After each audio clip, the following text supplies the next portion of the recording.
বলছো আল্লাহ পাক ইহসান করতে বলেছেন, বলেন সুবহানাল্লাহ। কি করতে বলছে?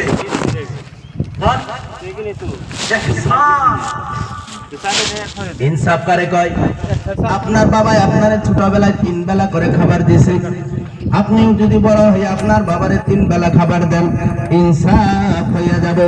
ইহসান কাকে বলে?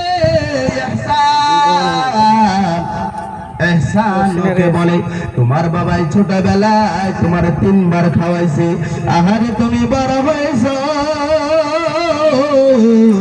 তুমি কামাই শিখছো, এখন তোমার বাবারে তোমার মায়েরে 4 বার 5 বার 6 বার যদি খাওয়াও, এর নাম হয়েছে ইহসান, বলেন সুবহানাল্লাহ। আজকে কপাল পোড়া মুসলমান, এর যুবক পর্দার মা বোনেরা দিলের কান লাগায় শোনার চেষ্টা করে, বাবা দিলে আজকে কপাল পোড়া তোমার বাবা ছোটবেলায় 3 বার তোমারে খাওয়াইছে, আজকে আমি বড় হইয়া বিয়া বারো কইরা বন্ধগণ আমার ছেলে সন্তানদেরকে নিয়ে না, আমার বাবার ভাত আমার পাল্লাই জোটে না, আমার মায়ের পাত পাল্লাই জোটে না। ছোটবেলায় দেখেছি আহারে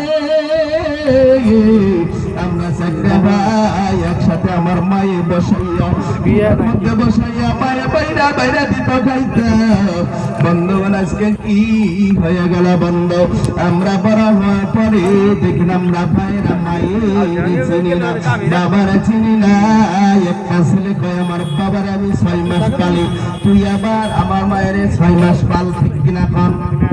কথা কয় বাগাই নাই না, বাবারে বাগায় মায়ের বাগায় না, কয় তুই 6 মাস পালা, আমি মায়ের 6 মাস পালো, তুই 3 মাস পাল, আমি 3 মাস পালো।